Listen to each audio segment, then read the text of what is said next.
You've heard the phrase, "don't shoot the messenger," right? It's a plea for rationality, a request to separate the bearer of bad news from the news itself. But in the cold, silent theater of interstellar space, what if that distinction doesn't exist? What if the messenger is not just carrying a message, but is, in its very structure and trajectory, the message and the weapon? For all of human history, we have cast our gaze outward and found a measure of comfort in the giant Jupiter, that swirling, tempestuous titan, a world so vast it could swallow every other planet in our solar system and still have room for more. We have woven the narrative of protection around it, taught it in schools, embedded it in our culture. Jupiter is our guardian. With its immense gravitational pull, it acts as the solar system's primary defense system, a cosmic vacuum cleaner that draws in wandering asteroids and comets, taking hits so that Earth, fragile and blue, does not have to. It's a beautiful story. It lets us sleep at night. But what if it's a fairy tale? What if, in the strategic calculus of a universe vaster and older than we can truly fathom, Jupiter represents not a shield, but the ultimate point of failure, the single keystone in the arch of our solar system's stability, and therefore the most valuable target imaginable? If you're as captivated by this cosmic mystery as I am, I want you with me for every step of this investigation. Go ahead and like this video, subscribe to this channel, and hit that notification bell. This is a multi-part deep dive, and you will not want to miss what comes next. The implications are too vast. In the comments below, tell me, where in the world are you watching from right now? What time is it there? And honestly, what is your first gut reaction to this gravity weapon hypothesis? This is not a story that begins with the shriek of falling metal or the flash of energy weapons. It begins with a faint, fuzzy dot on a telescope's CCD sensor, a speck of light where none was before, moving against the backdrop of fixed stars. It was given a name 3I/Atlas, officially designated Comet CES 2023, the third confirmed interstellar visitor ever detected, following the enigmatic Oumuamua and the more conventional comet Borisov. Its discovery was clinical, procedural, the output of automated sky surveys designed to catalogue near-Earth objects. But, as its trajectory was refined, a spectral analysis began, and as it plunged deeper into the gravitational well of our Sun, a series of subtle anomalies began to surface. Not glaring, impossible violations of physics, but quiet discrepancies, data points that sat just outside the comfortable error bars of prediction. And in those discrepancies, a terrifyingly coherent if profoundly unlikely hypothesis was born. What if 3I Atlas is not a wanderer? What if it is a precision instrument dispatched across the light years? Its target not Earth, but Jupiter. Its goal not destruction, but Jupiter. Its goal not destruction, but destabilization. Its method not brute force, but the gravitational nudge administered with exquisitely patient timing. Consider the chessboard. In our solar system, Jupiter is the queen, the most powerful piece, dominating the local geometry of space-time. Its gravity shakes the architecture of our planetary neighborhood. The main asteroid belt between Mars and Jupiter exists in its current form because of Jupiter's influence. More crucially, there are the Trojan asteroids. These are not a random scattering of rocks. They are two vast swarms, one leading and one trailing Jupiter in its orbit, each anchored in gravitational sweet spots known as Lagrange points. Here, the combined pulls of the Sun and Jupiter create pockets of stability. Millions of objects, from dust-sized particles to bodies hundreds of kilometers across, are held in this stable suspension. They are a captive asteroid army peacefully corralled. The total mass may rival that of the entire main asteroid belt. For billions of years, this system has been in equilibrium. Jupiter's consistent orbit is the lock on the cage. But change that orbit even by an infinitesimally small amount over a long enough timescale, and the lock fails. The stable points warp. The cage door swings open. The aftermath would not be an event. It would be an epoch. We are not talking about a single dinosaur killer asteroid. We are talking about the gradual, chaotic liberation of millions of objects. Their orbits would perturb, scattering like billiard balls. Some would be flung into the cold outer darkness. A significant fraction would begin a long, complex dance inward, crossing the orbits of the inner planets. The inner solar system, currently a relatively quiet harbor, where major impacts are separated by tens or hundreds of millions of years, would transform into a shooting gallery. Over centuries and millennia, the impact frequency could increase by orders of magnitude. The Earth would experience not one, but a series of civilization-ending biosphere-collapsing bombardments. It is a strategy of ecological and existential warfare played out on a geological timescale. No need for an armada, no need for occupation. Just a nudge, and then let physics, the most patient and relentless force in the universe, do the rest. It is elegant, untraceable, and horrifying. Now, the immediate, rational rebuttal is obvious and overwhelming. Jupiter is unimaginably massive. 3i Atlas is, by any planetary standard, a speck. A direct collision would be a firefly striking a battleship. Jupiter would scarcely notice. The momentum transfer would be negligible. This is correct. It is also a misdirection of the hypothesis. The weaponization idea does not propose a kinetic impact. It proposes a gravitational intervention. Think of it not as a shove, but as a carefully placed finger on a pendulum that is already in motion. Jupiter's orbit is not perfectly static. It experiences tiny perturbations from Saturn, from the other giant planets, from its own complex internal dynamics. These normally average out. But what if you could introduce a new perturbation at a precise point in space and time? A gravitational flyby so meticulously calculated that its tiny influence resonates through the Jovian system, amplified over decades by orbital resonances? What if the goal is not to hit Jupiter, but to pass by it in such a way as to minutely alter its path around the Sun? The physics of such a gravitational keyhole maneuver is sound. We use it ourselves to propel our own probes around the solar system. The scale, however, is the leap. To move Jupiter meaningfully would require a mass far greater than a comet, unless the comet is not the mass. What if it is the trigger? This leads us to the most speculative layer of the hypothesis, the idea of a chain reaction. Jupiter is a system, not just a planet. It has massive moons, a powerful magnetosphere, and a complex gravitational field. Could a precise intervention at AAPIS point, for instance, the vaporization of a volatile moon like Europa, or the triggering of a massive outgassing event from Io, create an asymmetric jet of material? The momentum from such an event, though still small relative to Jupiter's total mass, could be significant. Or could the goal be to alter the distribution of mass within the Jovian system itself, shifting its barycenter ever so slightly? These are scenarios that stretch the limits of plausibility, requiring technology and understanding far beyond our own. They live in the realm of what if, but they are not, strictly speaking, violations of known physics. They represent a manipulation of a complex system, exploiting vulnerabilities we are only beginning to map. Before we go further down this rabbit hole, a critical anchor point. This investigation is rooted in a fundamental principle of scientific inquiry. Follow the data, but respect its limits. We are not starting with a conclusion and seeking evidence. We are starting with a set of genuine, peer-reported anomalies associated with 3i Atlas and asking, logically, what could explain them. The vast majority of explanations will be natural.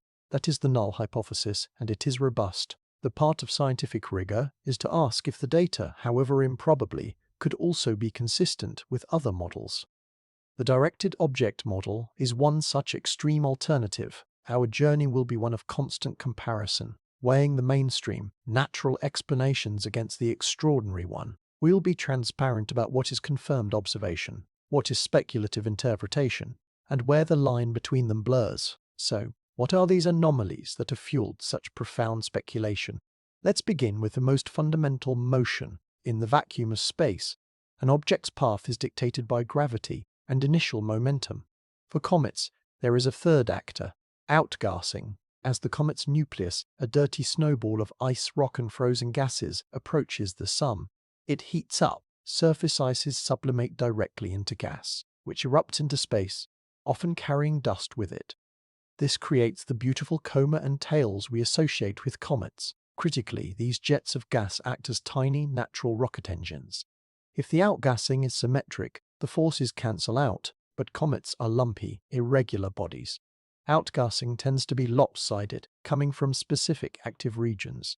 This imparts a net force, nudging the comet off a purely gravitational path. Astronomers call this non-gravitational acceleration, and they have developed sophisticated models to account for it, using parameters like the comet's rotation period, the composition of its ices, and the distribution of its active areas. For 3I Atlas, these models have struggled to achieve a perfect fit. The observed trajectory deviates from the predicted gravitational path in ways that standard outgassing parameters don't fully explain. The magnitude of the acceleration is off, or its direction doesn't quite align with where the sun's heating should be most intense on the presumed nucleus. The discrepancies are small fractions of a percent, arcseconds in angle, but, in the hyper-precise world of modern astrometry, they are detectable. The scientific response is immediate and appropriate. Comet nuclei are complex. We cannot directly see the surface of 3I Atlas in detail. Its rotation state, the exact mix of ices, the topography all are variables with large uncertainties. By tweaking these within reasonable bounds, you can absolutely fit a natural model to the data. This is what the scientific teams are doing, and they are successful.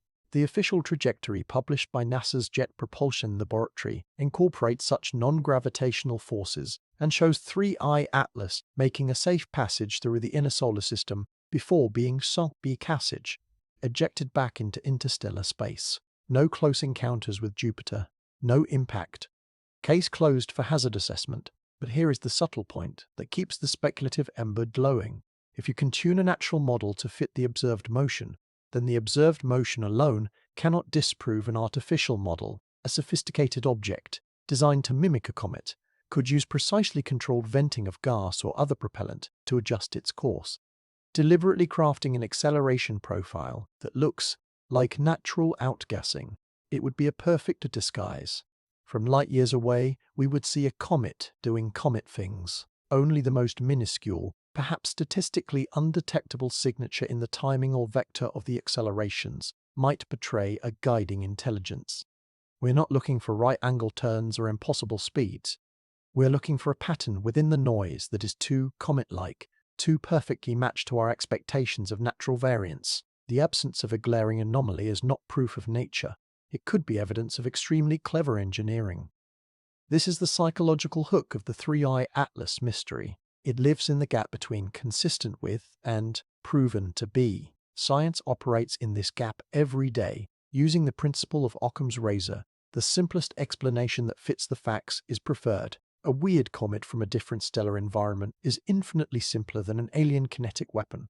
Scientifically, this is the only sane position. Yet human risk assessment is not always governed by pure logic. When the potential consequence is the slow-motion unraveling of our planetary safety, even the slimmest, most remote possibility takes on a monstrous weight. The 99.9% confidence of the astronomers is comforting, but the 0.1% of doubt becomes a cavernous space for fear to grow.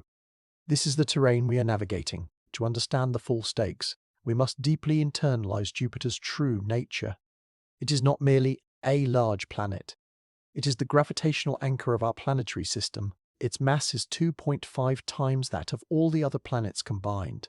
It is a failed star, a ball of hydrogen and helium that didn't quite gather enough mass to ignite fusion in its core. Its dynamic atmosphere, dominated by the Great Red Spot, a storm larger than Earth that has raged for centuries, is a testament to the titanic energies at play. Its magnetosphere is a colossal bubble of charged particles, the largest structure in the solar system after the Sun's own heliosphere, capable of swallowing the Sun itself, minus the corona. This behemoth's gravity defines zones of stability and chaos. The Kirkwood gaps in the asteroid belt are empty bands where Jupiter's orbital resonance has swept objects clean. The Trojan swarms are the most dramatic example of its shepherding power.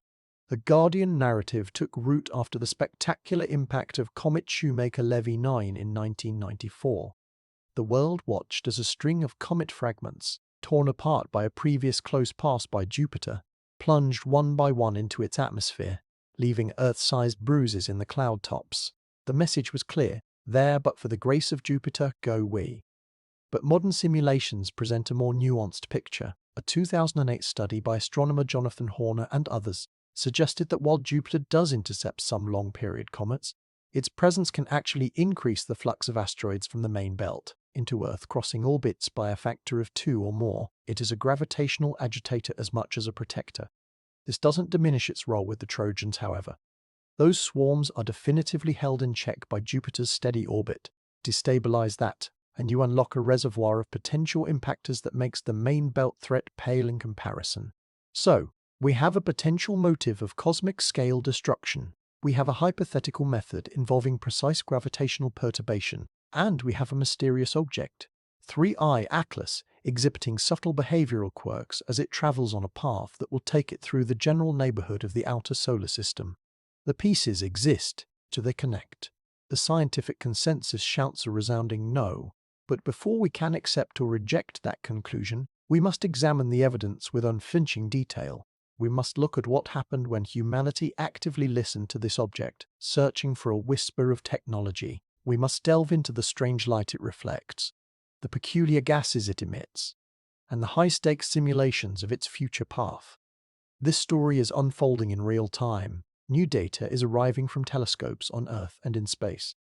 The discussion is happening not just in academic journals, but in the vibrant, often chaotic forums of public discourse. To follow it is to take a master class in how science confronts the unknown and how humanity grapples with existential uncertainty. The journey begins not with a sound, but with a purposeful, listening silence. When the most sensitive ears on the planet were turned toward 3I Atlas, they heard nothing. And that silence, as we will see, speaks volumes. The search for extraterrestrial intelligence has long been framed as a hopeful endeavor, a cosmic listening party where we strain to catch a whisper from a friendly neighbor.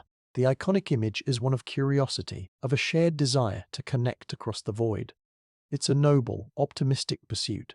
But what if that framework is dangerously naive? What if the first rule of the Cosmic Club is silence? This philosophical shift from optimistic listening to paranoid scrutiny forms the crucial backdrop to the investigation of 3I Atlas, and it was put to the test in a very real, very expensive way when an initiative called Breakthrough Listen aimed some of Earth's most powerful radio telescopes directly at the incoming comet. The results were not what a science fiction script would have written. They found nothing. No pulsed signals, no narrowband transmissions, no carrier waves, no leakage of any electromagnetic chatter that would betray a technological origin, just the vast, empty radio silence of space. To the casual observer, this might seem like the end of the story. Case closed, it's just a rock. But in the context of the weaponization hypothesis, this silence is not an all-clear signal. It is perhaps the first piece of deeply unsettling evidence, because if you were designing a stealth weapon to cross interstellar space, would you attach a flashing beacon and a loudspeaker to it? Of course not. Radio silence wouldn't be an oversight. It would be the primary design specification. Breakthrough Listen represents a monumental effort in modern SETI, funded by tech billionaire Yuri Milner to the tune of $100 million. It leverages immense telescope time on instruments like the Green Bank Telescope in West Virginia and the Parkes Observatory in Australia. Its goal is to systematically scan the sky and now specific targets for any sign of artificial signals across a wide range of frequencies. It is the most comprehensive and sensitive search ever undertaken. When 3I Atlas was confirmed to be interstellar, it became a priority target. Here was an object literally from another star system passing through our backyard. If one wanted to send a message or if an object happened to be leaking the signature of its technology, this was a prime opportunity to listen. For days, the arrays tracked the comet, collecting terabytes of data, filtering out the relentless radio noise of human civilization, searching for patterns in the chaos. The analysis was meticulous, conducted by teams who have been burned before by pulsars masquerading as alien beacons and by the tantalizing but ultimately natural mysteries of fast radio bursts. They approached 3I Atlas with a blend of open-mindedness and profound skepticism. And they found a null result. No techno-signatures.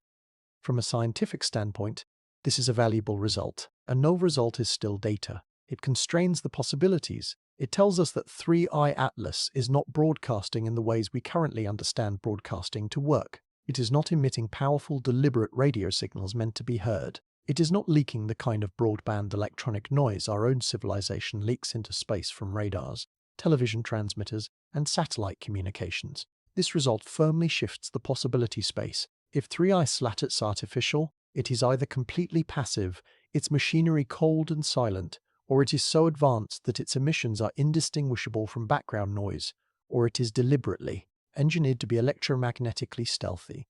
The first option, a derelict, is possible but less consistent with the idea of an active guided weapon. The latter two options are chilling in their implications. They suggest a technology that understands the principles of SETI, understands our detection capabilities, and has specifically engineered around them. It's the difference between finding a soldier shouting on a hilltop and finding a sniper who has meticulously eliminated all glare from his scope, muffled his breath, and blended into the forest floor. This touches on a fundamental and humbling limitation of all SETI. We are searching for what we know. We look for radio signals because we use radio. We look for optical laser pulses because we can conceive of lasers. We are, in essence, searching for a version of our own technological adolescence, an intelligence that is a million years more advanced, or one that evolved along a completely different technological pathway, might use communication methods we cannot yet imagine or detect. Their propulsion, if any, might leave no electromagnetic footprint we can sense. The breakthrough listen search was a check for one specific type of signature. Its negative result eliminates that one type. It does not eliminate the possibility of intelligence. It merely eliminates the dumb, chatty version of it we were hoping to find. Within the SETI community itself, the reaction to 3I Atlas and the broader class of interstellar objects has been a fascinating study in evolving thought. For decades, the public-facing narrative was one of almost utopian optimism, championed by figures like Carl Sagan. The universe was seen as a friendly place, and contact would be a unifying, enlightening moment for humanity. But behind the scenes, at academic conferences and in specialist papers, a more nuanced and cautious view has been gaining ground. The dark forest hypothesis, popularized by science fiction but taken seriously by some astrobiologists and physicists, posits a universe where civilizations hide, fearful of revealing their location to potentially hostile peers. In such a cosmos, an object like 3I Atlas is not a greeting card. It is the ultimate phishing email, or worse, a logic bomb. This shift is embodied by astronomers like Harvard's Avi Loeb. Loeb drew intense criticism from many colleagues for his steadfast insistence that the first interstellar object, or Oumuamua, possessed anomalies, its shape, its non-gravitational acceleration without visible outgassing, its brightness that warranted serious consideration of an artificial origin. He was not claiming it was definitely a probe. He was arguing that the data was strange enough that the possibility should not be dismissed out of hand. The establishment largely rejected his hypothesis, favoring a natural explanation involving outgassing of hydrogen ice or other exotic sizes. The controversy was fierce, often personal, but Loeb's core argument was methodological. When faced with an anomaly, science should consider the full range of explanations, even uncomfortable ones, and let the data decide. The backlash he faced revealed a deep-seated cultural preference within astronomy for natural explanations, a preference that is usually a strength but can, in edge cases, become a bias. With 3I Atlas, the community has been more prepared.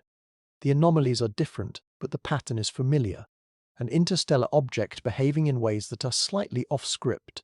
The breakthrough listen observations were a direct response to this new awareness. The very fact that such a prestigious, resource-intensive project dedicated significant telescope time to listening to a comet is itself a seismic shift. It signals that the question, could this be artificial, has moved from the fringes of conference hallway chatter to a scientifically legitimate hypothesis worthy of observational test. They are not saying it is aliens. They are saying the question is valid enough to check, and they checked. The answer for now is no, at least not in the radio spectrum. That this scientific process creates a tricky public perception problem. When the team announces no technosignatures detected, the scientists hear a useful, constraining data point. The public, however, often hears, they looked and didn't find a proof. It's natural. Into that gap of semantics rushes a torrent of speculation. Online forums and social media platforms amplify the ambiguity. The narrative splinters, of course they didn't find anything. The government is hiding the real data. The silence itself is proof of stealth technology. The fact that they looked proves they're worried. The careful, incremental work of science testing a hypothesis, getting a null result, moving on to test another clashes with the human psyche's desire for a definitive, often dramatic answer. Uncertainty is fertile ground for conspiracy, and 3I's Lasciatui at last is shrouded in a mist of uncertainty. This is where we must separate the wheat of real anomaly from the chaff of human pattern matching. The polarization data, which we will delve into deeply in a later part, is a real anomaly. The carbon dioxide-dominated coma is a real anomaly. The subtle trajectory quirks are real, if minor, anomalies. These are published in preprint servers and journals. debated in good faith by researchers. They are not secrets. The breakthrough. This null result is another piece of this real public dataset. The conspiracy narratives, however, often begin with a fragment of this real data. Scientists found weird polarization, and then layer on unsourced claims, secret X-ray pulses, deleted amateur radio logs, rhythmic oscillations in the dust tail. These secondary claims, when investigated, typically dissolve into misunderstandings of instrumental artifacts, natural periodicities from rotation, or outright fabrications. The human brain is a superb pattern recognition machine, but it is also tragically vulnerable to perceiving agency and intention in random noise. This is the psychological engine of the 3i Atlas phenomenon. So, where does the breakthrough listen result leave us? With a more refined, but more unsettling picture. If 3i Atlas is a natural comet, the silence is expected. Comets don't broadcast radio. If it is an artificial object, the silence is a tactical necessity. It tells us that whatever it is not trying to communicate with us, and it is not carelessly leaking its presence. This moves the goalposts. The evidence for artificiality must now be sought not in what it emits, but in how it moves, what it's made of, and how it scatters light. The search shifts from the radio spectrum to the domains of orbital dynamics, spectroscopy, and polarimetry. It becomes a harder, subtler game. We are no longer listening for a shout. We are looking for a flaw in a perfect disguise. This brings us to the heart of the mystery, the motion. Gravity is the great orchestrator of the cosmos, and an object's path is the clearest ledger of the forces acting upon it. To understand if 3i Atlas is being nudged by hidden hands, we must become forensic accountants of its orbital ledger. We must move from the silent listening posts to the precise laser ranging stations and the vast arrays of telescopic images that track its position against the star field, pixel by pixel, night after night. Here in the realm of pure physics and celestial mechanics, the anomalies tiny, stubborn, and real await our inspection. The journey into the numbers begins now. In the ordered clockwork of the solar system, motion is governed by a simple, beautiful set of rules. Newton laid them down centuries ago. Gravity, proportional to mass and inversely proportional to the square of the distance, dictates the dance of the planets. For the vast majority of objects, asteroids, planets, moons predicting their position years or centuries into the future is a straightforward, if computationally intense, exercise in applying those rules. Comets introduce a note of chaos into this symphony. They are not inert rocks. They are volatile, rich, active bodies. As a comet like 3i Atlas falls sunward, the increasing solar radiation heats its surface. Frozen gases, water, carbon dioxide, carbon monoxide sublimate, bursting forth in jets that carry away dust. These jets act as tiny natural thrusters. This is the phenomenon of non-gravitational acceleration, NGA, and it is the central puzzle in understanding 3i Atlas's path. Astronomers have developed standard models to account for NGA.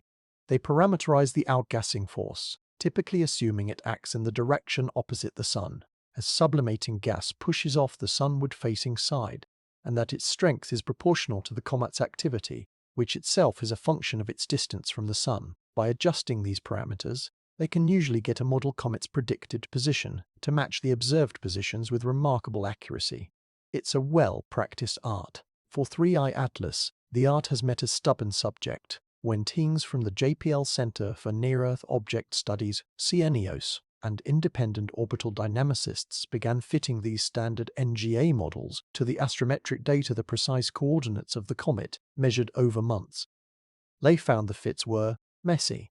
The comet's actual positions deviated from the pure gravity orbit as expected, but the pattern of deviation didn't perfectly align with the standard outgassing model. The acceleration seemed slightly too large at times, or pointed a few degrees away from the expected anti-solar direction. The residuals, the little leftover differences between the model and the observations, were larger than one would like. Now it is vital to state the mainstream interpretation immediately and forcefully. This is not proof of anything sinister. Comet nuclei are famously inscrutable. We cannot see the nucleus of 3i Atlas directly. It is hidden within its bright coma. Its shape, rotation state, and the distribution of its ice patches are unknown variables. A slightly irregular shape spinning in a complex way can produce jet forces that vary in direction and strength in a manner that simple models struggle to capture.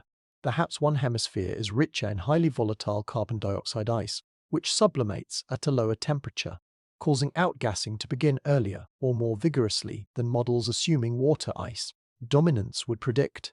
Perhaps the nucleus is a contact binary, two smaller bodies stuck together, creating a wildly asymmetric outgassing pattern as they rotate. All of these are perfectly natural explanations, and they are the focus of ongoing research. The scientific consensus holds that with enough tweaking of the model parameters, within physically plausible ranges, the natural outgassing hypothesis will account for all the observed motion. But let's sit in the space of that uncertainty for a moment. Let's follow the speculative thread. The deviations, while small, are real. They exist in the hard numbers of the astrometric catalogues. If you were an engineer designing a kinetic impactor, or in this case, a kinetic perturber to cross interstellar space and make a precise gravitational flyby of Jupiter, how would you guide it? You would not use giant, flaming rocket engines.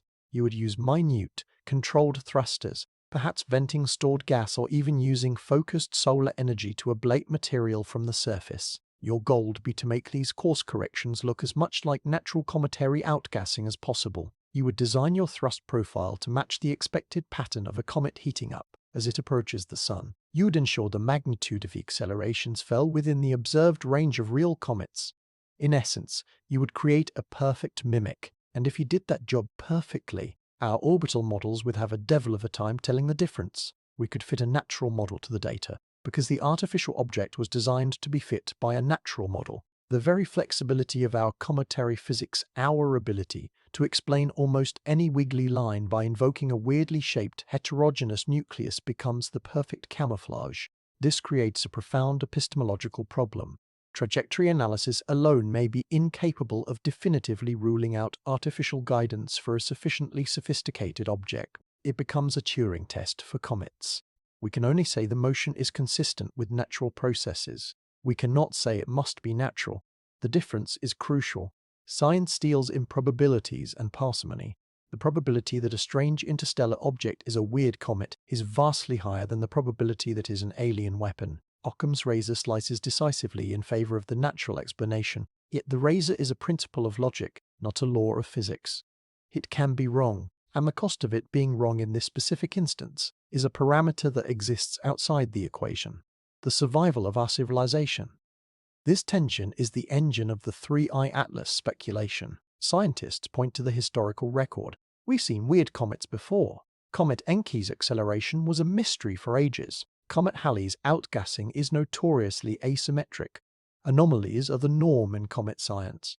They represent the fascinating complexity of nature, not evidence of design. This is a powerful and correct argument, but speculators point to the strategic logic. If you wanted to destroy a planetary system with maximum efficiency and deniability, the Jupiter Trojan keyhole maneuver is a masterstroke, and the perfect delivery vehicle for such a maneuver would be an object that looks, for all intents and purposes, like a harmless comet. The two perspectives talk past each other, one rooted in the vast weight of historical precedent, the other in the terrifying logic of existential risk. To understand the feasibility of the target, we must now turn away from the messenger and look squarely at the proposed victim, Jupiter itself. We must move beyond the cartoon image of a striped globe and comprehend it as a dynamic gravitational system of almost incomprehensible power and surprising potential fragility. The shield must be examined not for its strength, but for its weakest point. Jupiter is not merely a planet in our solar system, it is the defining gravitational presence after the Sun. To call it massive is to engage in understatement. With a mass of 318 Earths, it contains 2.5 times the mass of every other planet, moon, and asteroid in the solar system combined.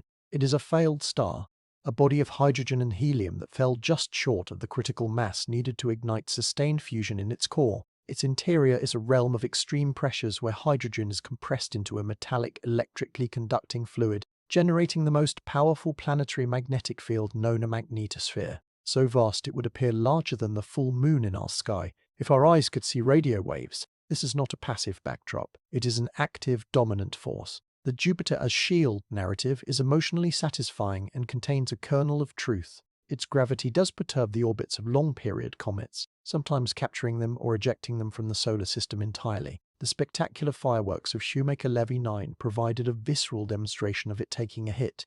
Computer models in the 1990s seemed to confirm that without Jupiter, impact rates on Earth from long-period comets would be orders of magnitude higher. This cemented its role as benevolent guardian in the popular imagination. However, science is a process of refinement. More recent and sophisticated dynamical simulations, using greater computing power and more complete models of the asteroid belt and Oort cloud, have painted a more ambiguous picture. Studies, including notable work by Jonathan Horner and Barry W. Jones, suggest that while Jupiter protects us from some long-period comets, its influence on the asteroid belt is more complex. Its gravitational resonances can actually pump up the eccentricities of main belt asteroids, nudging them into orbits that cross those of the inner planets. In some simulations, a solar system without a Jupiter might have a lower rate of asteroid impacts on Earth.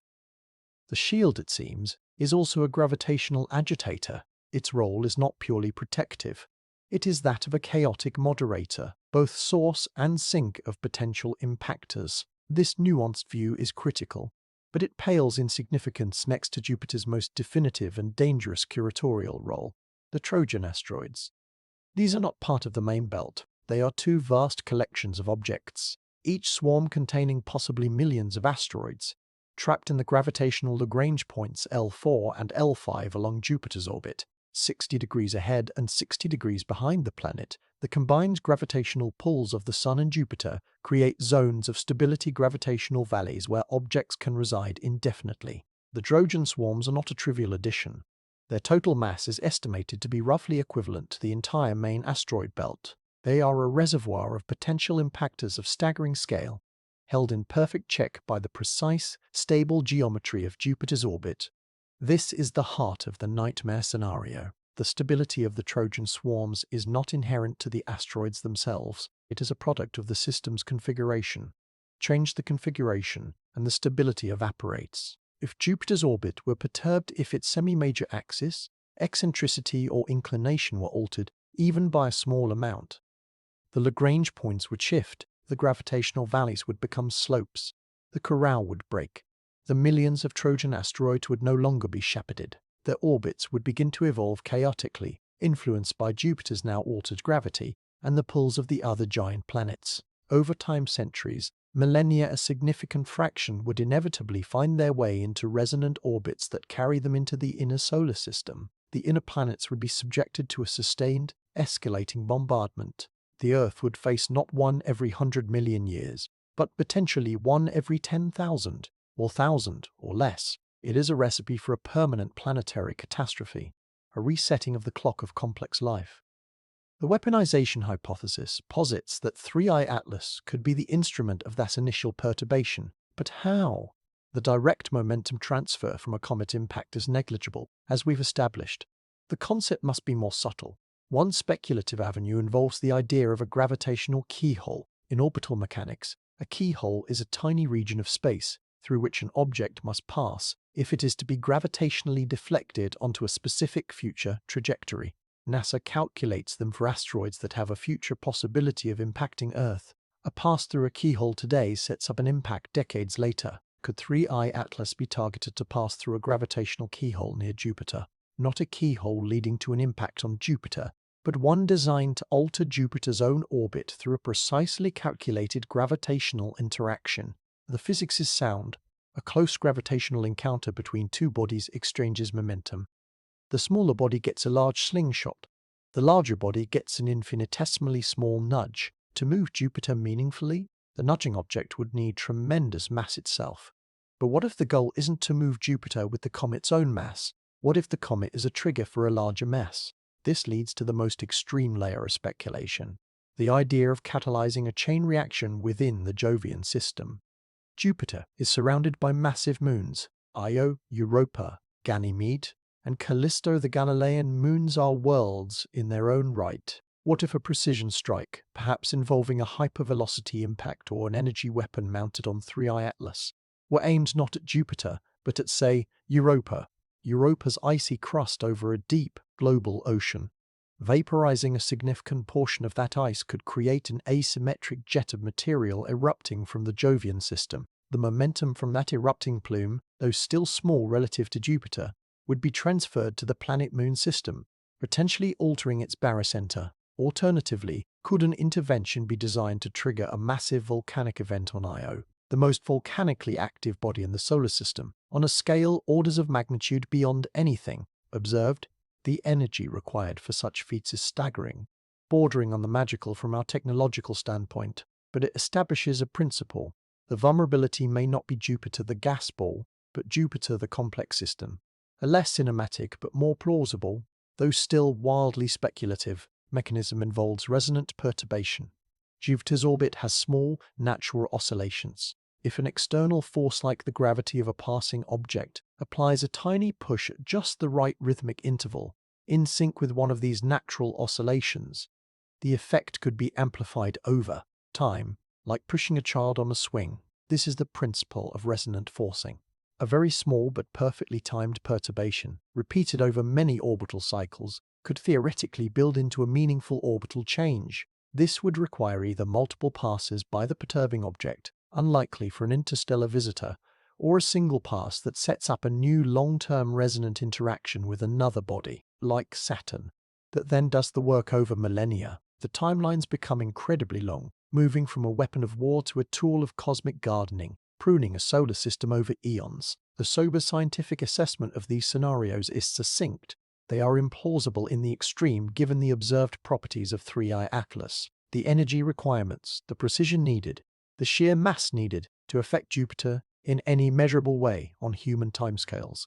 All point to the natural comet hypothesis as the only reasonable one. The consensus is secure, and yet the exercise is valuable. It forces us to map the true vulnerabilities of our cosmic neighborhood. It reveals that planetary defense cannot be solely about spotting rocks aimed at Earth. It must encompass a broader understanding of celestial mechanics and system stability. The very fact that a coherent, physics-based pathway to solar system-wide catastrophe can be articulated, even if its likelihood is vanishingly small, is a transformative insight. It expands the scope of existential risk. This understanding also reframes the anomaly of 3I Atlas. The lingering discrepancies in its motion are not examined in a vacuum. They're now viewed through the lens of a potential, though improbable, mission profile. Does its path, when extrapolated, bring it anywhere near a gravitational keyhole that could significantly perturb Jupiter? The short answer from orbital simulations is no. Its closest approach to Jupiter remains distant, with no disruptive encounter predicted. But the speculation persists because the logic of the attack is so compelling, and because our models, while excellent, are not infallible prophecies. They rely on assumptions about non-gravitational forces that are themselves derived from imperfectly known properties. Having stared into the abyss of the hypothetical target, we must now return to the tangible, to the evidence we can hold in our hands. Or rather, in our spectrographs and polarimeters. If motion analysis leaves room for doubt, perhaps the very substance of 3I Atlas, the way it interacts with light, will provide clearer answers. We now turn from the gravity of the situation to the light it reflects, entering the realm of composition and polarization, where 3I Atlas truly begins to distinguish itself as an interstellar oddity. If the soul of a comet can be glimpsed, it is through the light it scatters, not just the brightness, but the very quality of that light. Its polarization holds secrets about the comet's innermost nature. This is where 3I Atlas transforms from a dynamical puzzle into a compositional enigma, while its motion anomalies could be chalked up to the messy business of outgassing. The way it interacts with light reveals something fundamentally different about its physical substance. To understand why, we must first grasp a subtle property of light itself. Sunlight, as it journeys through space, is unpolarized. Its electromagnetic waves oscillate in all directions perpendicular to its path. But when this light strikes small particles like the dust grains in a comet's coma and scatters toward us, it can become polarized. The waves become preferentially aligned in a particular direction. The degree and angle of this polarization are exquisitely sensitive fingerprints, telling tales of the dust grain's size, shape, composition, and structure. For decades, astronomers have been taking the polarization fingerprints of solar system comets. They form a family portrait, a cluster of data points with a recognizable pattern, 3I Atlas. when subjected to this same forensic analysis, did not just step outside the family circle, it walked into another room entirely. The data, published in a late 2024 preprint from a European observatory team, was stark.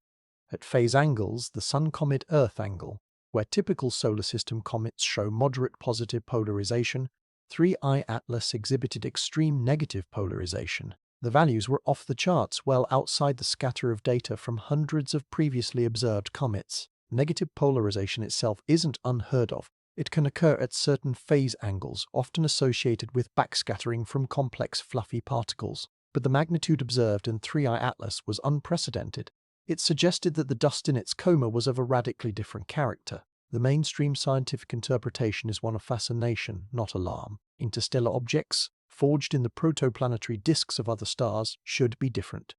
They are time capsules from alien stellar nurseries. The extreme polarization likely indicates dust grains that are either much fluffier and more porous, like fractal aggregates, all have a profoundly different composition, richer in organic carbonaceous material and poorer in silicate minerals than the dust we're accustomed to in our own cosmic backyard. This is a thrilling scientific discovery. It's a direct window into the diversity of planetary building blocks across the galaxy. But to a mind primed by the weaponization hypothesis, this anomaly takes on a more sinister hue. Unprecedented polarization becomes a potential marker of engineering. Could the dust be not natural but manufactured, a form of chaff or coating designed to produce a specific scattering signature, perhaps to conceal the true nature of the nucleus beneath? If you were designing a stealth object, controlling its optical signature would be paramount. You would want it to reflect and polarize light in a way that says comet. But perhaps your material science produces a signature that is just a little too perfect, a little too extreme in its attempt to mimic one particular aspect of cometary behavior. It's a leap, but it's a leap some speculators make. Difference implies intent. The fact that the second interstellar comet, Borisov, had polarization much more in line with solar system comets makes 3I Atlas's divergence even more pointed. Why is this one so weird? The composition mystery deepens the plot. When astronomers turned the mighty James Webb Space Telescope, JWST, toward 3I Atlas in early 2025, its infrared spectrographs dissected the light from the coma with godlike precision. The results were, again, surprising. The dominant gas venting from the comet was not water vapor, the usual workhorse of solar system comets.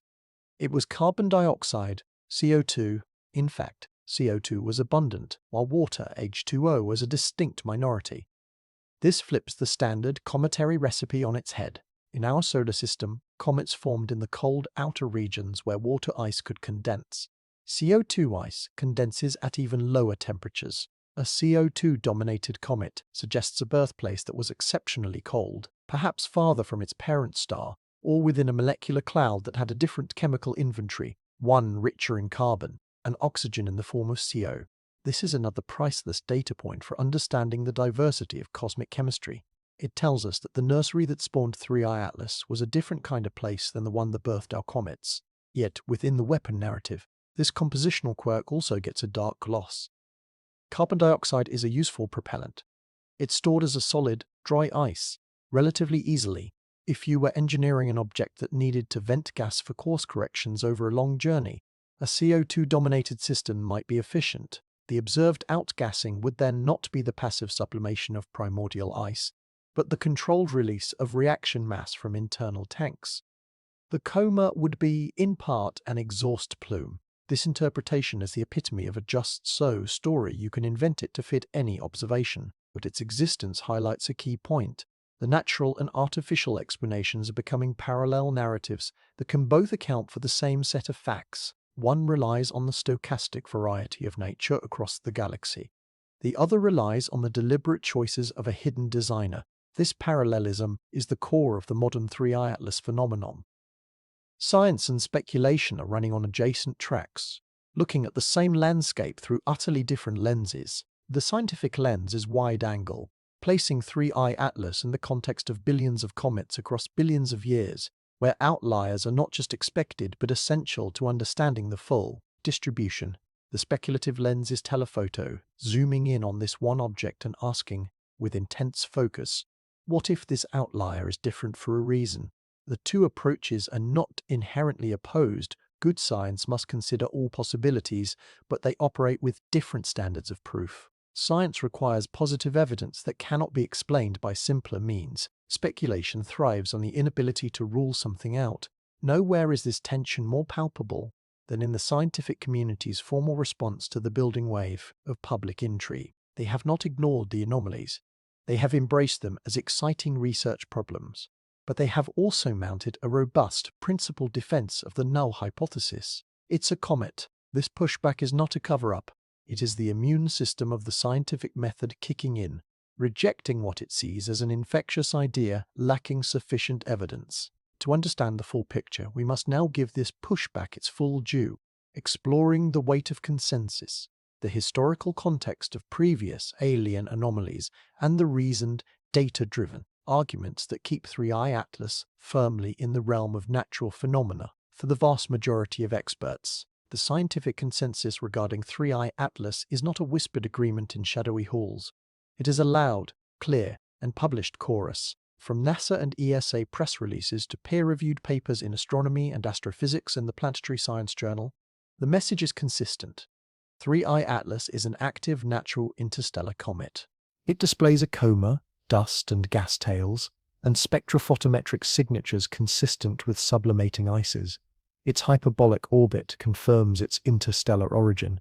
The anomalies it presents, the odd polarization, the CO2 dominance, the trajectory quirks, are areas of active and fascinating research, not evidence of a paradigm shift. The official hazard assessments are unambiguous. Its path is well defined and poses no threat of impact to any planet, Jupiter included. The trajectory, even with non-gravitational forces accounted for, shows a clean solar flyby and exit to the astronomical establishment. The weaponization hypothesis is not a competing theory. It is a sociological phenomenon, a case study in how compelling narratives can sprout from the fertile soil of scientific uncertainty. This consensus is built on a foundation of precedent and methodology. Astronomers have a long history of encountering anomalies that initially baffle them, only to have them resolved through better data or more nuanced understanding. The history of SETI itself is a graveyard of exciting possibilities that turned into natural wonders. Pulsars discovered in 1967 were briefly labeled LGM-1, Little Green Men 1, for their astonishingly regular radio pulses before being understood as rapidly rotating neutron stars. Fast radio bursts, FRBs, sparked similar speculation before being traced to magnetars and other extreme astrophysical processes. The strange dimming of Tabby's star, KIC 84628552, led to serious discussion of alien megastructures, before evidence pointed towards swarms of exquisitely fine dust. In each case, the scientific method worked. Extraordinary claims were met with demands for extraordinary evidence, and natural explanations, often more complex and interesting than the alien hypothesis, were ultimately found. The community applies this hard-earned skepticism to 3I Atlas. They point out that our models of comet behavior are approximations. We cannot see the nucleus. We do not know its exact rotation state, the distribution of its ices, or its internal structure. The anomalies in its motion are well within the envelope of what different combinations of these unknown variables could produce. As one planetary scientist put it, it's like hearing a complex piece of music played on an unfamiliar instrument in a noisy hall, and then claiming the musician must be an alien because we can't perfectly transcribe the sheet music from the recording. The discrepancies are not bugs in the theory of comets. They are features of cometary complexity. Regarding the polarization and composition, the consensus view is one of celebration. "This is why we look," is a common refrain. The whole point of detecting interstellar objects is to sample material from other stars. If they were all identical to solar system comets, that would be a profound disappointment. The weirdness is the gift. The extreme polarization suggests new types of dust aggregates, informing models of planetesimal formation. The CO2 dominance maps a different temperature and chemical gradient in a protoplanetary disk light years away. These are landmark discoveries in comparative planetology, not warning signs.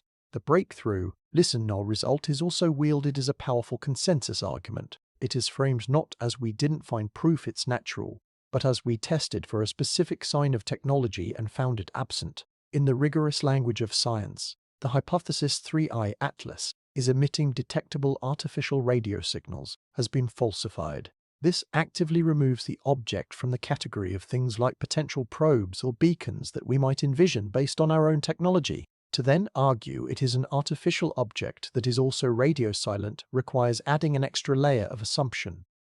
Violating Occam's razor.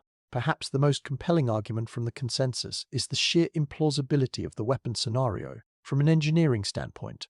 The distances, timescales, and precision involved are mind-boggling. Launching an object from another star system to intersect a specific gravitational keyhole in our solar system millennia in the future requires navigation capabilities that border on prescience.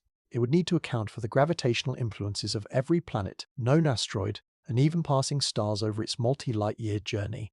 The energy required for such a mission, compared to simpler aggressive acts like hurling a faster, smaller projectile directly at Earth, seems absurdly inefficient. As astrophysicist Ethan Siegel often argues, the universe is hostile enough without inventing unnecessarily complex villains. Gravity, radiation, and chance are formidable enough foes. Yet, the consensus narrative, for all its weight and reason, struggles to completely extinguish the speculative flame. This is because it operates on a different plane. Science addresses what is. The weapon hypothesis at its core is a story about what could be, and it taps into deeper, older human fears of the unseen enemy, of the trap of cosmic indifference being replaced by active malice. The scientific pushback addresses the evidence, but cannot fully alleviate the anxiety born from the implication of the evidence.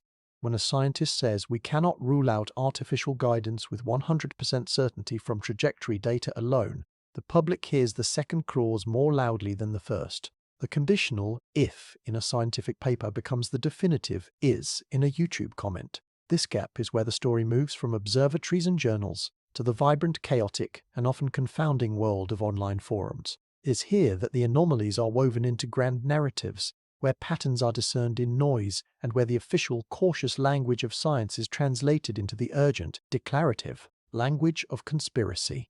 To fully grasp the phenomenon of Three-Eye Atlas, we must venture into this digital ecosystem, where the human need for answers meets the infinite ambiguity of the cosmos. If you want to witness the human mind wrestling with cosmic ambiguity in real time, navigate to the relevant subreddits, Discord servers, or online forums. The discussion around Three-Eye Atlas in these spaces is a sprawling, living document of collective speculation. It begins with a kernel of truth, a link to the polarization paper, a screenshot of the JWST CO2 plot, a quote from a scientist saying, "We don't fully understand this feature." Then the pattern recognition engine of the crowd engages.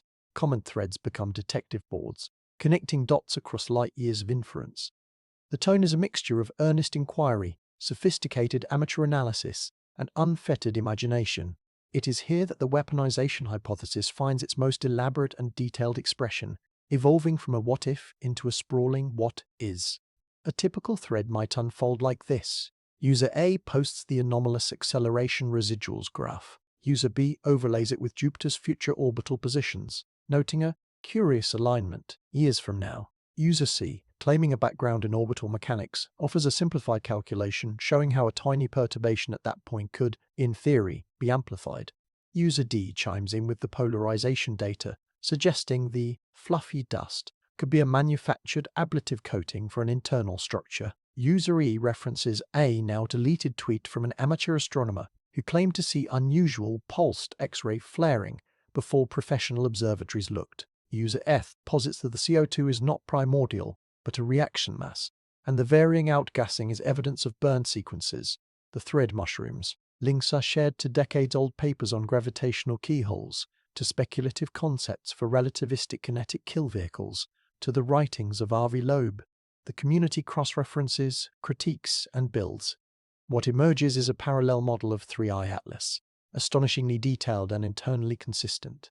In this model, it is a Bohr ship. Its true mass is concentrated in a dense, engineered core, shielded and powered by technology we cannot perceive. The comet exterior is a ruse, a combination of designed materials and controlled venting to mimic sublimation. Its path is not a random hyperbolic arc, but a calculated approach vector to set up a future gravitational interaction with Jupiter, not an impact, but a precise gravitational tap, designed to resonate through the Jovian system over centuries. The goal is not immediate destruction, but the initiation of a slow-roll catastrophe.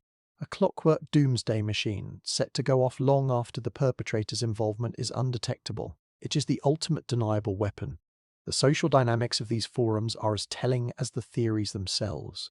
There is a powerful sense of in-group expertise. Members develop a shared lexicon, parsing the difference between NGA residuals and thrust vector artifacts. They often display a deep, if selective, knowledge of astrophysics, using it to armor their arguments against casual dismissal. They exhibit a profound distrust of official narratives, interpreting the scientific consensus not as the result of evidence, but as institutional cowardice or active disinformation. A NASA press release stating no threat is seen not as reassurance, but as confirmation that the threat is being downplayed. The breakthrough. Listen-null result is framed as expected. Of course, a stealth weapon wouldn't broadcast, or even are suspicious, asking why they would look for radio signals if they weren't concerned. This ecosystem is fueled by several powerful psychological engines. First, the agency detection bias. Humans are wired to attribute events to the actions of an intelligent agent, even when none exists. A random, natural comet is existentially frightening in its indifference. A comet that is a weapon, while more terrifying, is also more comprehensible. It has a motive, a logic. It can, in theory, be outthought or countered. It replaces cosmic chaos with a narrative of conflict, which is a story our brains are built to understand. Second, the need for significance. The idea that we might be living through a mundane astronomical event is, for some, profoundly disappointing. The possibility that we are witnessing the opening move in a silent interstellar war is electrifying. It imbues the present moment with historic, even species-defining weight. To be part of a community decoding this secret is to be an actor on the grandest stage. Third, the thrill of the puzzle. The anomalies of 3I/Atlas present a magnificent, multidisciplinary brain teaser. Solving it, or feeling like you are part of a crowd solving it, provides intellectual satisfaction. The official scientific explanation, it's a weird comet we're studying it, offers no such puzzle. It's an ending. The weapon hypothesis is an endlessly branching maze of possibilities. It is crucial to distinguish this vibrant, often sincere speculation from malicious disinformation. Most participants are not hoaxers. They are engaged citizens wrestling with a profound mystery. However, the environment is vulnerable to contamination. Unverified claims, the pulsed X-rays, the deleted amateur data, take on the weight of fact through repetition. Algorithms on social media platforms promote the most engaging, often the most dramatic, content, creating a feedback loop where the speculative narrative gains more visibility than the measured scientific one. This creates a distorted public perception, making the fringe view appear more mainstream and supported than it actually is. Scientists who venture into these spaces often face frustration. Their attempts to inject nuance, the polarization can be explained by porous organics, the acceleration is within the range of model error, are sometimes met with accusations of being closed-minded, or part of a gatekeeping establishment. The conversation operates on different epistemological rails. Science progresses by falsifying hypotheses. The online speculation often progresses by making hypotheses more elaborate to accommodate new criticisms, rendering them unfalsifiable. This digital journey is not a detour from the 3I/Atlas story. It is an integral part of it. It reveals that the object's impact is not merely astronomical, but cultural and psychological. It is a Rorschach test for our technological age, reflecting our fears about hidden threats, our distrust of institutions, and our deep desire to find meaning and pattern in the vast unknown. Yet, for all the compelling narratives spun online, the bedrock of reality must be natural explanations. Before we can justifiably leap to conclusions of intelligence, we must exhaust the possibilities of nature. And nature, as it turns out, is extraordinarily inventive. Faced with the suite of anomalies presented by 3I/Atlas, the scientific community's first and paramount task is not to jump to exotic conclusions, but to systematically construct the most robust, natural explanation possible. This is the rigorous application of Occam's razor, not as a dismissal of imagination, but as a disciplined search for the simplest path through the data. For every puzzling feature of 3I/Atlas, alternative natural hypotheses exist, and they form a coherent, if complex, picture of a genuinely unusual but not unnatural visitor. Let's deconstruct the anomalies through this lens, starting with the most jarring: the carbon dioxide-dominated coma. The null hypothesis here is straightforward chemistry and thermodynamics. Comets are relics of the protoplanetary disk from which they formed.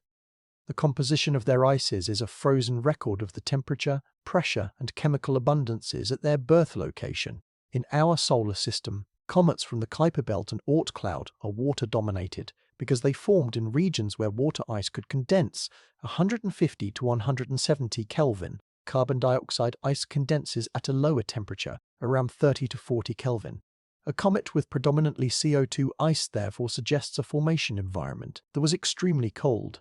This could mean 3 Iatlas formed very far from its parent star, in the distant frigid reaches of its own equivalent of the Oort cloud. Or it could have formed in a dense cold molecular cloud core before any star ignited, a cometary globule where temperatures are just a few tens of degrees above absolute zero. The James Webb data also show traces of other volatiles: carbon monoxide, methane, and complex organic molecules, painting a picture of a chemically rich, ultra-cold birthplace.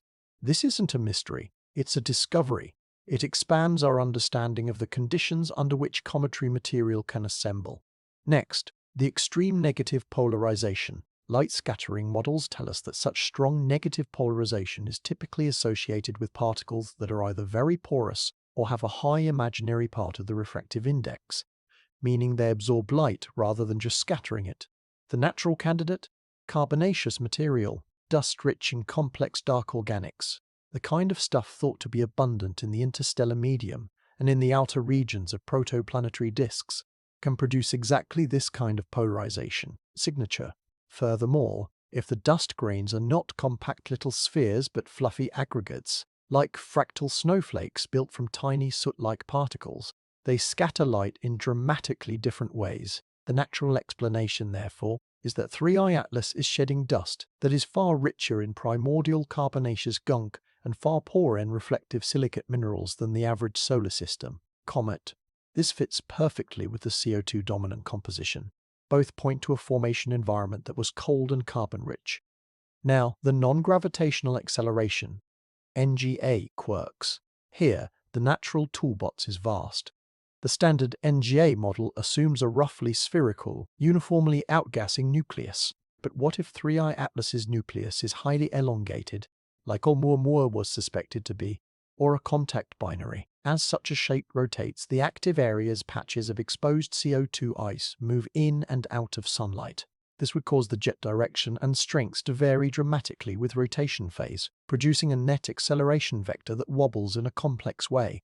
Our simple models, which assume a steady force in the anti-solar direction, would fail to capture this. Add to this the possibility that CO2 sublimation might have a different thermal inertia and lag time than water sublimation, responding to solar heating on a different schedule. The anomalous accelerations could simply be the signature of a bizarrely shaped nucleus made of weird ice, spinning in a way we haven't yet pinned down. Ongoing observations to constrain its rotation period are key to testing this. Then there are the wobbling jets and anti-tail observed in late 2025. The high-resolution images from Hubble and other telescopes were a goldmine, not for revealing artificiality, but for revealing natural complexity. The jets were seen to appear from different regions on subsequent days, a clear sign of discrete active vents on a rotating nucleus. The apparent wobble is the natural consequence of our changing perspective on these fixed jets as the nucleus spins. The anti-tail was a textbook example of a perspective effect. As Earth passed through the orbital plane of 3I Atlas, we looked edge-on at the thin sheet of dust grains that had been shed and were lagging behind in the comet's orbit. This sheet, illuminated by the sun, projected as a spike pointing toward the sun, a well-documented, if rare phenomenon seen in comets like Hale-Bopp. Finally, the reported X-ray emissions that fueled some online speculation are, in fact, a standard cometary feature. When the high-speed particles of the solar wind slam into the neutral atoms and molecules in a comet's coma, a process called charge exchange occurs. An electron is stripped from the comet particle and captured by a solar wind ion. This excited ion then emits an X-ray photon as it settles down.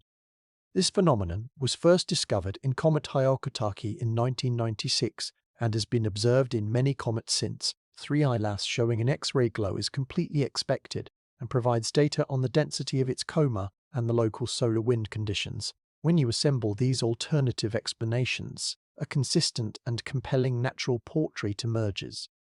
3I Atlas is a primordial planetesimal that formed in the intensely cold carbon-rich outer fringe of another star's planetary system, or perhaps in an isolated molecular cloud. It is composed largely of carbon dioxide and other hypervolatile ices, coated in and mixed with the dark, carbonaceous, fluffy organic dust. It has an irregular, possibly elongated shape, and it is rotating with a period of several hours, causing its CO2 outgassing to vary strongly. It is, in essence, a time capsule from a profoundly different cosmic freezer than our own. This explanation accounts for all the major anomalies without invoking a single new law of physics or a single intelligent designer. It is complex, but it is nature's complexity. The power of this natural synthesis is that it turns the mysteries into missions. The unusual polarization guides models of dust growth in cold environments. The CO2 dominance rewrites textbooks on comet formation zones. The NGA discrepancies push us to develop more sophisticated, shape-aware outgassing models. 3I Atlas becomes not a threat, but a teacher. This is the true spirit of science. To meet the unknown not with fear, but with curiosity. To let the data refine our models of the universe, however strange that data may be. Yet, even with this robust natural framework, a philosophical shadow lingers, for the anomalies, while explained, also demonstrate a principle. The line between a very weird natural object and a perfectly disguised artificial one can be vanishingly thin. This realization forces us to confront not just the nature of 3I Atlas, but the nature of the universe it came from. Is it a mostly empty, mostly harmless place where natural wonders like this drift by? Or is it a darker, more strategic forest, where the first rule is to hide and the second is to strike from the shadows? To grapple with 3I Atlas fully, we must now step into the realm of cosmic philosophy, to the chilling logic of the dark forest. The Fermi paradox is a simple question, with devastating implications. If the universe is so vast and old, and life is at all probable, then where is everybody? The silence of the cosmos, despite our ever more sensitive listening, is a profound puzzle. Among the many proposed solutions, one of the most chilling and most resonant in the context of 3I Atlas is the dark forest theory, popularized by science fiction author Cixin Liu, but rooted in serious astrobiological and game-theoretic reasoning. It offers a framework where the weaponization hypothesis ceases to be paranoid fantasy and becomes a grim strategic logic. Imagine the universe as a dark forest at night. Every civilization is a hunter, armed and hidden among the trees. The forest seems empty, but it is in fact crowded with hunters, each knowing others are out there. They also know a fundamental rule. You cannot know the intentions of another hunter. They might be peaceful, or they might be hostile. The only way to ensure your own survival is to assume the worst. If you see another hunter before they see you, you have one rational choice. Strike first, silently and with total force, to eliminate the potential threat, to make noise to broadcast your location as suicide. Therefore, the cosmos is silent not because it is empty, but because it is full of terrified civilizations, hiding from each other, ready to preemptively annihilate any that reveal themselves. This is not a cheerful model, but it is a coherent one. It explains the great silence. It also provides a terrifyingly logical motive for an object like 3I Atlas. In a dark forest universe, a direct announced attack is foolish. It reveals your location and your hostility. The optimal strategy is a sterilizing strike with maximum deniability. You don't attack the civilization, you attack their habitat. You don't send a fleet to Earth. You engineer the slow-motion destruction of Earth's planetary environment in a way that looks like a natural disaster. Destabilizing Jupiter to unleash the Trojan asteroids is a perfect dark forest weapon. It is slow, allowing the perpetrator's light-speed limited evidence to dissipate. It is untraceable, appearing as a tragic, statistically unlikely orbital instability. It is thorough, rendering the target planet uninhabitable for eons. And it is efficient, requiring only the dispatch of a single stealthy kinetic object, a seed of chaos planted in the gravitational garden of a rival system. In this philosophical context, every anomaly of 3I Atlas gets recontextualized. Its radio silence is not just stealth, It is doctrinal. Its mimicry of a comet is not just disguise, it is perfect hunting camouflage. Its possible course corrections are not just guidance. They are the final precise alignment of a sniper scope. The very patience of the proposed mechanism unfolding over centuries is a feature. A dark forest civilization thinks in geological time. The survival of its species over millions of years requires strategies that play out over similar scales. A weapon that takes 1,000 years to achieve its effect is a swift strike in such a timeline.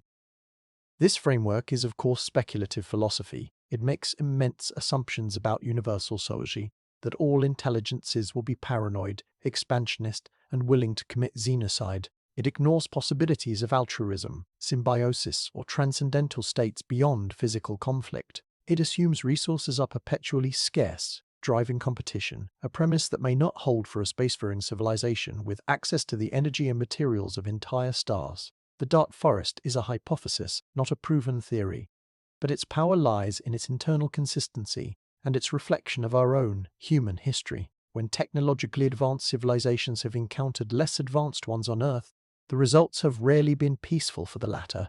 The dark forest extrapolates this brutal pattern to a cosmic scale. It resonates because it feels like a plausible extension of the darker strands of our own nature. For the scientists studying 3I Atlas, the dark forest is generally not a working hypothesis. Their work is rooted in the concrete, spectra, photometry, orbital integrals, yet the theory influences the broader conversation, shaping public perception and adding a layer of existential dread to the technical discussions. It creates a climate where the question, is it possible, carries more weight than is it probable. Ultimately, whether one leans toward the optimistic SETI vision or the pessimistic dark forest view, often comes down to temperament. 3I Atlas becomes a Rorschach test for this as well. Is it a fascinating natural wonder expanding our knowledge, or is it the first shadow of a predator we cannot see? Science, in its pure form, cannot answer that philosophical question. It can only provide more data about the object itself, and in late 2025 and early 2026, the data stream became richer than ever, as the comet, now receding from the Sun, began to reveal new secrets in its final act before departing our solar system forever. As 3I Atlas rounded the Sun and began its long, cold journey back into interstellar space, the astronomical community launched a final, coordinated observing campaign. This was the last chance to gather data on this unique visitor. Telescopes across Earth and in space tracked its departure, and the results, published in a series of papers in early 2026, provided the most complete portrait yet. They did not reveal a hidden engine or alien inscription.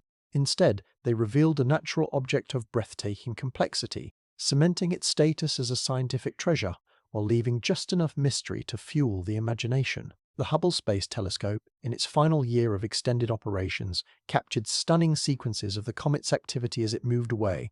The outgassing jets, now powered by the retreating heat, became less vigorous but more structured. Careful analysis confirmed a definite rotation period of 7 hours and 45 minutes. This fast spin had consequences. By modeling the changing jet directions, teams could begin to map the nucleus's surface in a technique called rotational tomography. The emerging picture was of a highly irregular body, likely a contact binary or a severely elongated shard, with at least 3 major active regions spewing CO2 gas and dust. The wobble was definitively tied to this spin and topography. Furthermore, the fast rotation placed the nucleus near its rotational breakup limit. This suggested it was a cohesive monolithic body rather than a loose rubble pile, held together by internal strength. Perhaps the frozen blue of organics, or the sintering of icy grains. The European Space Agency's Jupiter Icy Moons Explorer, JUICE, en route to the Jovian system, used one of its monitoring cameras to take a unique side view of 3I Atlas from a different vantage point than Earth. This stereo imaging helps definitively reconstruct the 3D structure of the dust tails and the anti-tail, confirming it was a perspective effect of a thin dust sheet. JUICE's unique position also allowed for precise parallax measurements, refining the comet's distance and velocity to the highest accuracy yet. These measurements were fed back into the orbital models, and with the newly constrained rotation and outgassing model, the last of the significant trajectory residuals vanished. The path was now fully explained by natural forces. The anomalous accelerations were finally modeled with a complex spinning top physics that accounted for the lopsided jets from the irregular nucleus.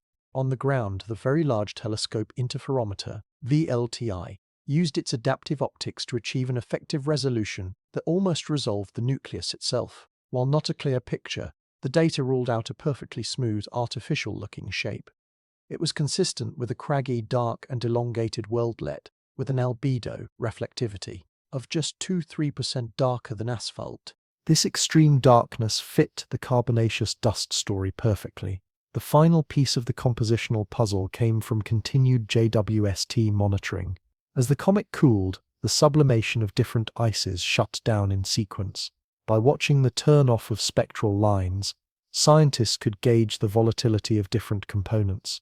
They confirmed that CO2 was the first major ice to sublimate as the comet warmed, and the last to persist as it cooled, confirming its dominance. They also detected the faint but unambiguous signature of molecular nitrogen, N2 ice, which sublimates at even colder temperatures than CO2.